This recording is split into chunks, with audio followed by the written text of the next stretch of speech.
Drugs लायोमोन नोङो ओमफ्राय मा साननानै दा बिथांमोनजों सारेन्डार जाफैखो?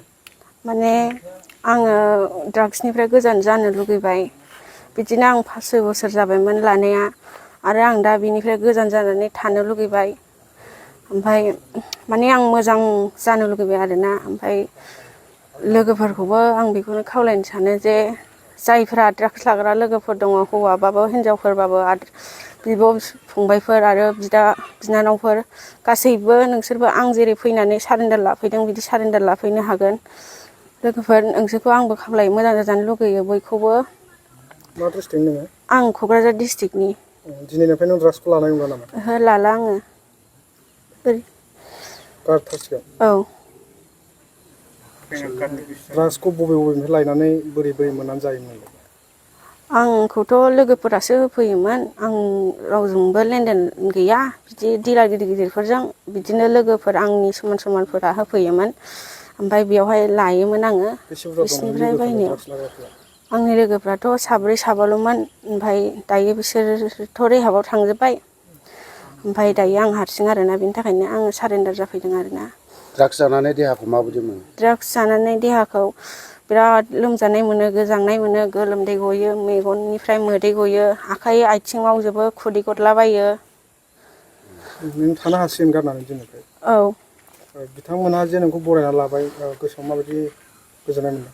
आं जोबोद खुसि मोनदों। आदामोनखौ आं साबायखर बावो जे आंखौ सापर्ट होदों बेनि थाखाय। आरो आं दिनैनिफ्राय गोदान जिउ मोनफिनसिगोन आदामोननि थ्रुयै। बेखौनो आदामोनखौ आं धन्यबाद बावो। जों जोबोद खुसि। दिनैनि दिन बायदि खुसि आरो जोंनि गोसोआव खुसि जानाय माबायदि जों सानदों। मानो होनबा जोङो ओरैबायदि जोंनि टिमानो ओरैबायदि रंजानाय मोनदों। जोंनि मावनाया थारैनो साक्सेसनि लामायाव जों थांगासिनो, जों बेखौ सानदों। दिनै सासे लाइमोना गावखौनो जोंनि आखाइयाव गथायफैदों।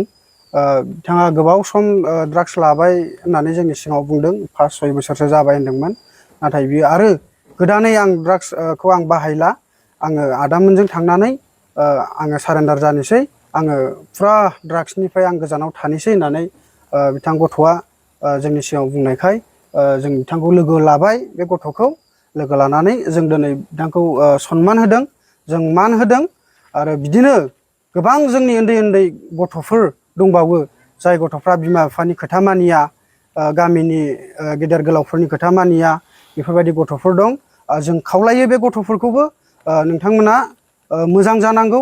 आरो जों नङाब्लाबो गावनि बिमा बिफाजों सिमान ला, गामिनि रायजो राजाफोरजों सिमान ला आरो मोजां लामायाव फैनांगौ। आं बेखौनो बुङो आरोखि। मा डिस्ट्रिक्टनि बियो? बियो क'क्राझारनि। आरो गोबांथार ड्राग्स लाग्राफोर दंबावो, ड्राग्स डिलारफोर, मा एक्सन लागोन बिसोरनि सायावलाय? जोंनि मावनाया खुनु थाबथानाय जानाय नङा आरो जों रावखौबो गिनाय नङा।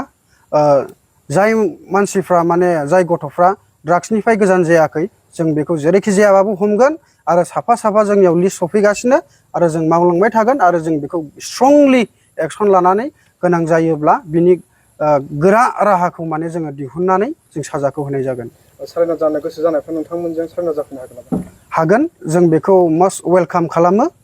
बेबायदि जायफ्रा सारेन्डार जायो, जायफ्रा गावनि गोरोन्थि मावनायखौ नुनानै सिमान जानानै जोङो सारेन्डार जानायाव जोङो रंजानाय दं।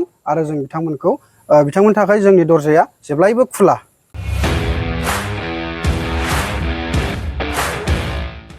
इन्डिपेन्डेन्स डे स्पेशल अफार लाबोदों सेरफांगुरियाव थानाय फुंखा इन्टारप्राइज बाजाज श'रुमा।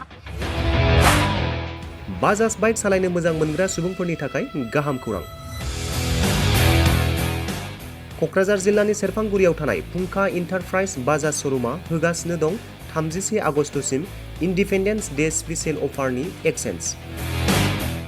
बाइक बायगिरि बिथांमोना इसेल' बिबांनि रां होग्रोनानै प्लेटिनानि मडेल, बाजाज सिटीनि मडेल आरो पालसार 125नि गासैबो मडेलनि बाइकखौ आरसि आरो इन्सुरेन्स लाफानानै 10,999 रां बेसेनावनो लवेस्ट डाउन पेमेन्ट होनानै बाइक लानो हागोन आरो 1,000 रां होग्रोनानै गोसो बायदि बाइकखौ आवग्रिनानै दोननो हागोन।